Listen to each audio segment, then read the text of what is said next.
The things that we do regularly, such as not taking sniff pauses and giving our furry pals a hug that is too tight, may irritate our dogs more than we realize. Here are 15 things that you do frequently that your dog dislikes but will refuse to tell you. Known for their unwavering commitment to their owners and the closeness they share with them, dogs are renowned for, whenever we make a mistake, they give us a pleasant wag of the tail, remain in close proximity to us, and quickly forget about it. Because we have such a deep affection for our pets, it is simple to overlook the subtle indications that something we are doing is causing them to feel uneasy.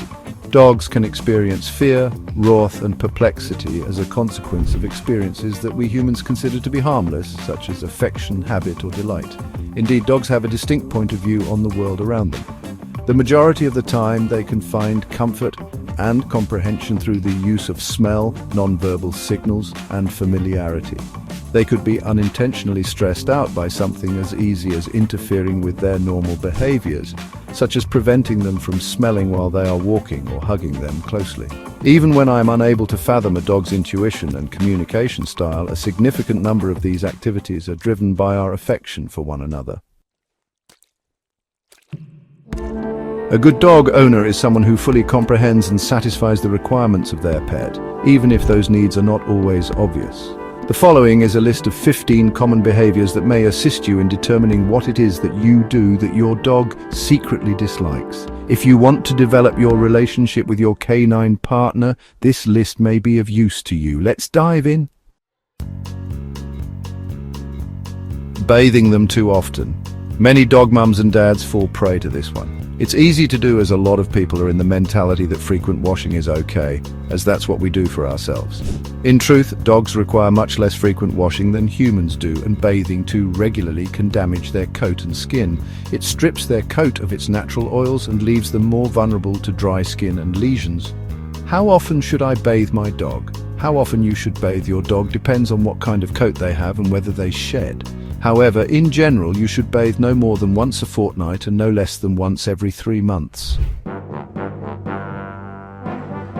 Preventing them from sniffing on walks or cutting walks short isn't ideal. Your dog likes going on walks for more than just exercise. They're also getting the lay of the land and checking out their environment. Dogs explore through scent more than any other sense. By comparison, humans are more reliant on sight. They sniff everything to get information about the goings-on in their neighborhood. For dogs, walks are their opportunity to explore the world around them, and rushing them through this process will stress them out. Exposing them to overpowering smells is another issue. Your dog's sense of smell is far better than yours. We're talking 10,000 to 100,000 times better. So, your dog is far more sensitive to strong smells than you are. This is something to keep in mind when using products with a strong scent. It's better to apply scented products like perfume or hairspray away from your dog, and be mindful of using room sprays, diffusers, or scented candles when your dog is around. And, monitor your dog for signs of stress when using them. It's best to avoid spraying your dog with anything directly unless you've been advised to by a vet. Your dog is also sensitive to loud noises. This is part of the reason why some dogs are reactive or fearful when it comes to thunderstorms, fireworks, or even the household vacuum cleaner. Sometimes loud noises can't be helped, but be mindful that your dog may be afraid of them, and create a calm environment for your dog during these stressful times. It's a good idea to set your dog's bed up away from the main TV or entertaining room so your dog can separate themselves if you're being too noisy for them. Not letting them catch a toy can be a problem too.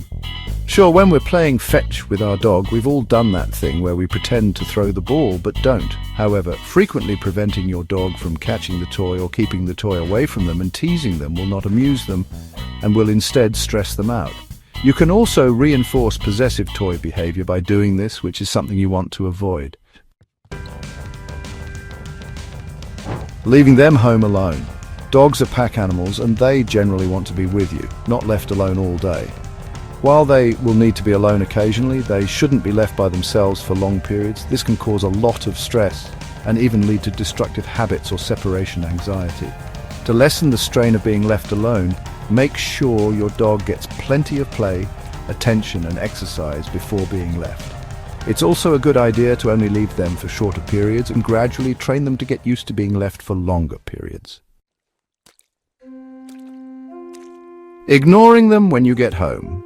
Sometimes you've had a long day and you just want time to get yourself together and your dog is running at you in full body wag mode. But your dog is just happy to see you. They've missed you and have been eagerly waiting for your return. So throw them a bone, or in this case, a greeting, and let them know you're happy to see them too, exposing them to their fears. Have you ever had your dog suddenly slam on the brakes and refuse to move forward? When your dog shows these stress signals, it's because they're afraid. It's not a good idea to barge past their fear and force them to keep going. This is a training technique called flooding, and it can work, but it can also increase the phobia. It's a better idea to gently ease them forward, offering plenty of pats and praise as you do. Keep calm and remain patient. If your dog continues to exhibit fear signals, it may be a good idea to enlist the help of a trainer, forcing them to socialize with other dogs. You probably don't like every human you've ever come across. And the same is true of your dog, whether it's that they're not a fan of the other dog's energy, or they're just not feeling particularly social. Make sure you respect your dog's boundaries and don't force them to interact with another dog if they don't want to, even if it's a familiar dog to you.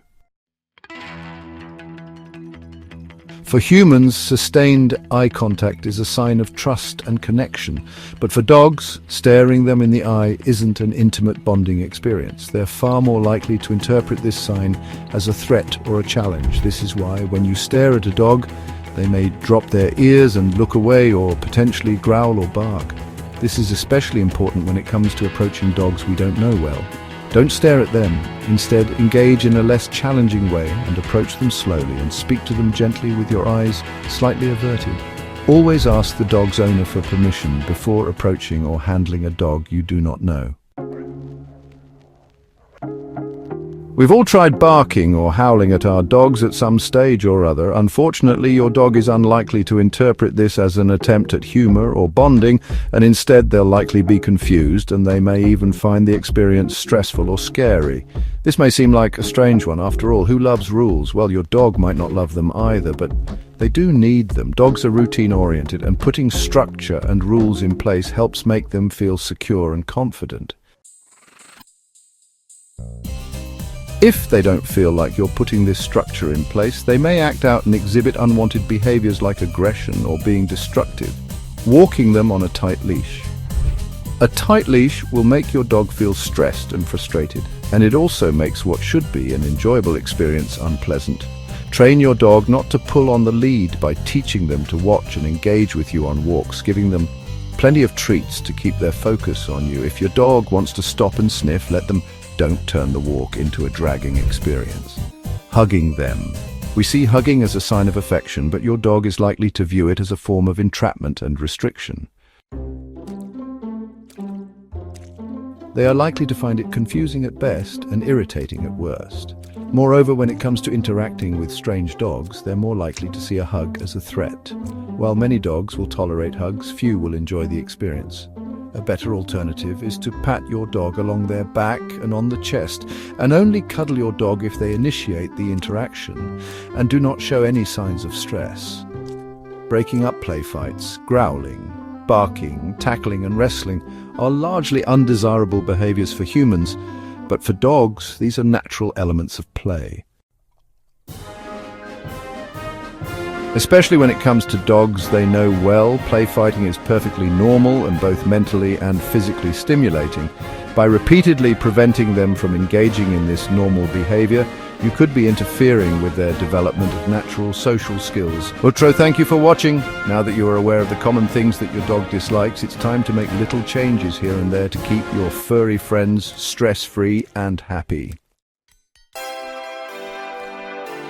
If you found this helpful and informative, subscribe to the channel for more pet care tips and don't forget to like and share. See you in the next video.